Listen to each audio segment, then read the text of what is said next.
One of the strangest yet greatest things about being a magician is that unlike any other profession or hobby out there, when people find out that you're into magic, they immediately expect you to perform.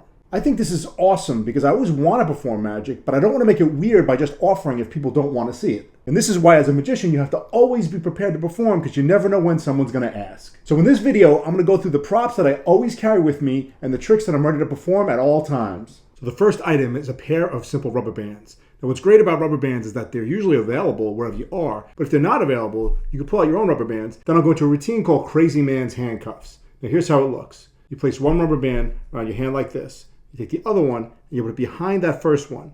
Essentially, you've locked your hands together in a way that you can't separate your hands without taking the rubber bands off your fingers. But if you just rub them together, just like this, nice and slowly, you'll see that they just melt right through.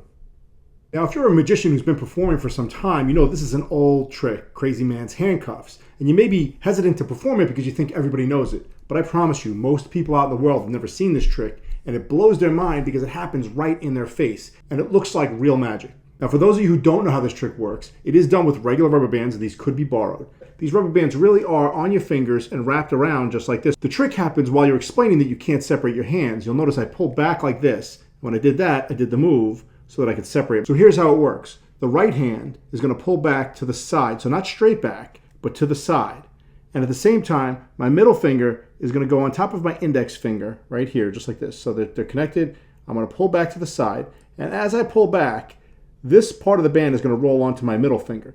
So I'm just going to pull back and I'm going to let that go onto my middle finger. Now my index finger is free. And when I come back forward, I'm going to take my index finger and put it right into this slot right here. So just below my thumb, there's that little hole right there. Now as I come closer, I'm going to let my middle finger slip out of that band. And when I do that, it releases. Now, of course, if I just did it like that, it would be very obvious. So we want to shield that move by pretending nothing happened at that point. I'll pull back, and when I make the move happen, I push the two bands together forward again. So my finger's going in here, I'm pushing them together, and I rub them against each other still. Now, I'm already separated, but I'm acting like they're still stuck. And I'll explain that I rub these two bands together, and then slowly, they melt apart. The move itself will feel very awkward at first. You'll probably shoot the rubber band across the room a couple hundred times before you get it right. But once you get it, it's very natural. I almost can't pull these two rubber bands back without doing the move because I'm so used to doing it. You pull back into the middle finger, index finger goes here, you push them together, you pretend that they're still stuck, and then you separate them. But in regular motion, the move looks like this. The next thing that I never leave home without is called loops. And loops are by far my favorite magic product that's ever been made. If you don't know what loops are, you probably don't realize that I'm actually wearing one right now. It's on my wrist, and it's an invisible thread that's elastic, so it can be on your hands or on your wrist at any time. No one would ever see it was there, but it's always ready for when you need it. But here are two things that I do with my loops. If somebody asks me to perform something, I'll ask them if they have a bill. They take their dollar bill out, and I'll tell them sometimes I can get a bill to float. Now, it doesn't always work, but if the energy is right, I'll try to see if I can get it to float. It's a little tough. Let me see if I can get it. I'm feeling it. I think it's gonna. Oh, there it goes. Do you see it? You see it? There it goes. It's floating. And there you go. And then you can hand the bill right back to them, and you're completely clean.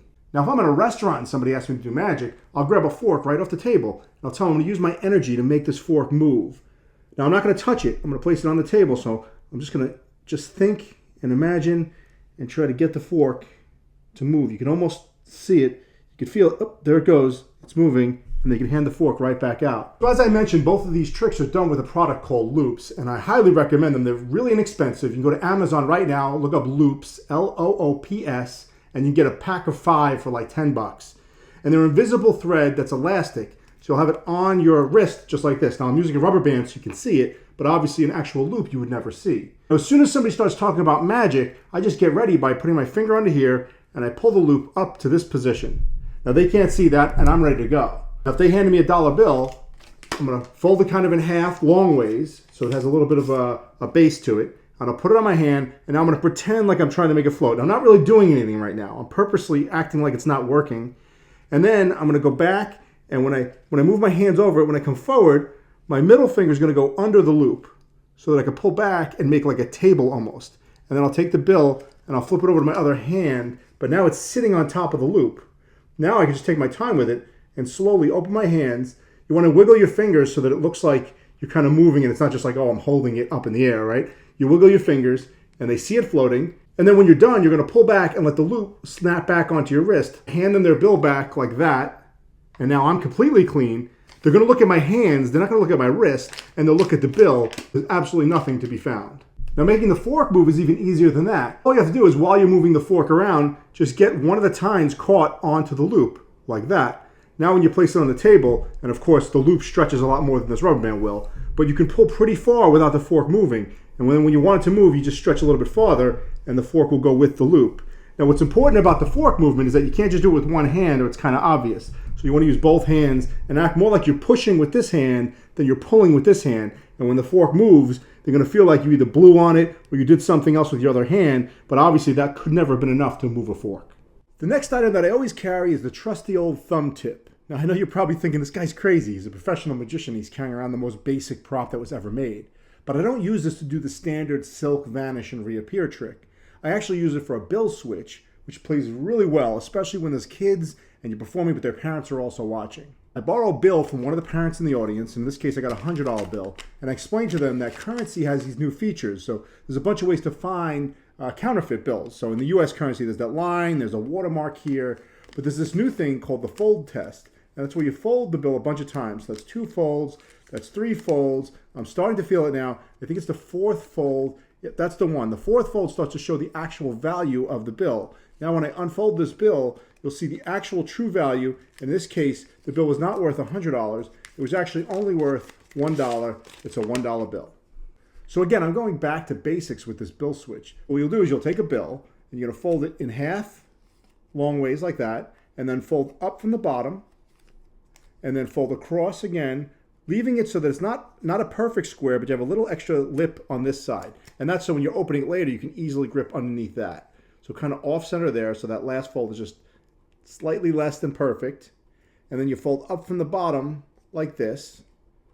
And then you take the whole thing and just flip it over once so that the 1 is facing outward.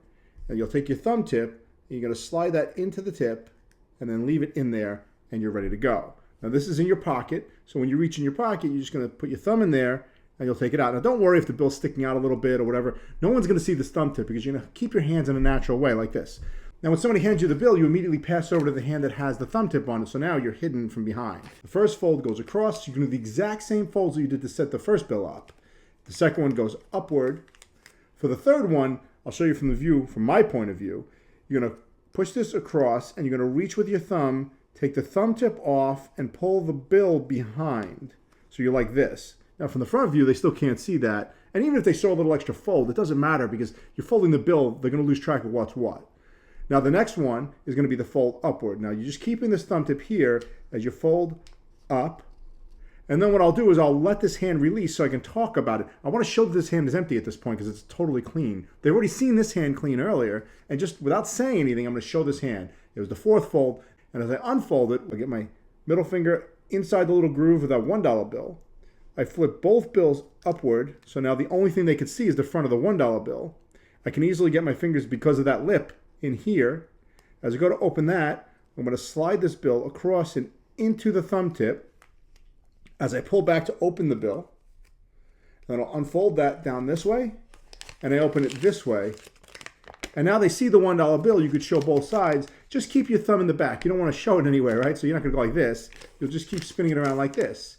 Now, pretty quickly, you're going to want to change this back, right? Because they're going to see it's a $1 bill. They know it was their 100. So you do the exact same moves to change it back. You'll show them that their $100 bill has been restored. And just as you open it up, they're going to be happy to see their 100. They're not going to be looking at your hands. You could even get bold and hand the bill back to them with the hand that's got the thumb tip. And as you pull back, you just keep your hand closed.